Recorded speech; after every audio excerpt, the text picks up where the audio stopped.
Պետական կառավարման, տեղական ինքնակառավարման մարմինների, երիտասարդական կազմակերպությունների ներկայացուցիչները հավաքվել են քննարկելու համայնքներում երիտասարդական քաղաքականության իրականացման հետ կապված հարցերը։ Նոր օրենքը ընդունվել էր նախորդ տարի։ Իրավական այս փաստաթուղթը պահանջում է, որ խոշորացված համայնքները ունենան երիտասարդների հետ աշխատանքի հստակ քաղաքականություն, ինչի համար պետք է մշակեն համապատասխան ծրագրեր մինչև 2027 թվականը։ Քանի որ Հայաստանում այս փուլում թերևս որևէ համայնք չունի երիտասարդական քաղաքականություն, այս համաժողովը նպատակ ունի աջակցելու եւ խորհրդատվություն տրամադրելու համայնքներին, թե որտեղից սկսել եւ ուր գնալ։ Եվ հույս ունենք, որ այս գործընթացի արդյունքում մենք կարողանանք մշակել այս քաղաքականության ընդունման մեթոդաբանությունը,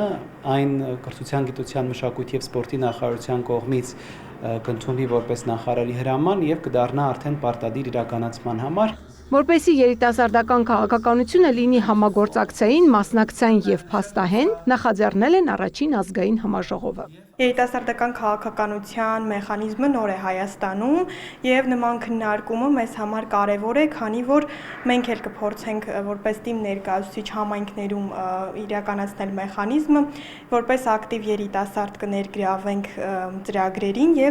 արդեն համայնքում երիտասարդի դերը ավելի կբարձրանա։ Ծրագիրը համատեղ իրականացնում են Կրթության նախարարությունը, Հայ առաջադեմ երիտասարդություն կազմակերպությունը, Գերմանական միջազգային համագործակցության ընկերությունը եւ Եվրամիության բաց կառավարման գործընկերություն նախաձեռնությունը։ 2025 թվականին հենց այս կառույցների եւ ավելի քան 500 երիտասարդի ակտիվ մասնակցությամբ է մշակվել եւ օրենսդիրի հաստատմանը ներկայացվել երիտասարդական քաղաքականության մասին օրենքը։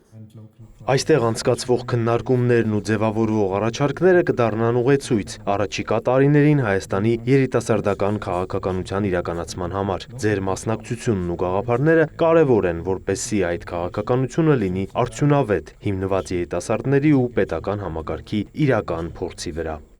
Կրթության գերատեսչությունից նշում են, որ օրենքի մշակման ընթացքում մեծապես կարևորել են երիտասարդների ակտիվ մասնակցությունը, քանի որ հենց նրանք են դառնալու այդ քաղաքականության կրողները եւ դրա իրականացման ակտիվ մասնակիցները։ Համայնքներում ունենալ տեղական երիտասարդական քաղաքականությունը ինքը այնքանով կարևոր է,